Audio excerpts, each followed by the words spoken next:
পবিত্র ঈদুল আজহার দ্বিতীয় দিনেও রাজধানীর বিভিন্ন এলাকায় চলছে পশু কোরবানি। আল্লাহর সন্তুষ্টি লাভের আশায় সামর্থ্যবান মুসলমানরা সকাল থেকেই জবাই করছেন নির্ধারিত কোরবানির পশু। কেউ বলছেন ঈদের দিনে যথেষ্ট কসাই না থাকায়, আবার কেউ ঈদের দিন অতিরিক্ত ব্যস্ততার কারণে আজ কোরবানি দিচ্ছেন। জিলহজ মাসের 11, 12 ও 13 তারিখের যে কোনো দিন কোরবানি করার বিধান থাকায় ধর্মীয় ভাবগাম্ভীর্য ও আনন্দের মধ্য দিয়ে চলছে এই আনুষ্ঠানিকতা।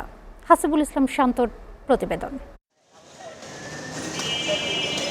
পবিত্র ঈদুল আজহার মূল আনুষ্ঠানিকতা গতকাল শেষ হলেও কোরবানির আমেজ এখনো চারদিকে। সকাল থেকেই রাজধানীর বিভিন্ন এলাকায় পশু কোরবানি দিতে দেখা গিয়েছে। কেউ কোরবানি দিচ্ছেন গরু, কেউ ছাগল। ধর্মীয় ভাবগাম্ভীর্যের মধ্য দিয়েই পালন করা হচ্ছে মুসলমানদের অন্যতম প্রধান এই ধর্মীয় আচার।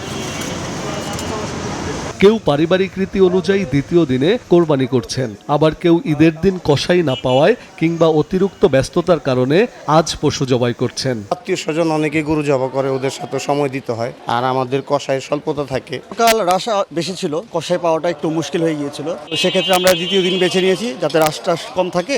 অনেকেই বলছেন প্রথম দিনের তুলনায় দ্বিতীয় দিনে কিছুটা স্বস্তিতে কোরবানি দিতে পারছেন তারা।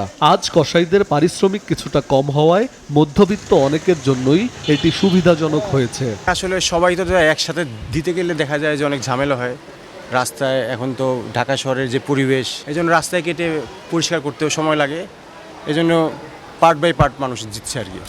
এই জন্য আমরা আজকে চুজ করছি। 6টা 7টা আমরা এইটা 16 নম্বর গরু 2 দিনে। আমরা লোক হচ্ছে 6 জন, সবাই কসাই মানে ভালো। আমরা গরুগুলা কাটতেছি, অনেক বড় বড় গরু। আমরা কাটতেছি 7টা গরু, 6 জন মানুষ, তো অনেক কষ্ট হইতেছে। পশু কোরবানির মূল শিক্ষা শুধু রক্ত বা মাংসে নয়, বরং মনের তাকওয়া ও ত্যাগের মধ্যেই নিহিত। দ্বিতীয় দিনের এই কোরবানিও রাজধানীর মানুষের মনে এনে দিয়েছে উৎসবের বাড়তি আনন্দ। হাসিবুল ইসলাম শান্ত, SA TV, ঢাকা।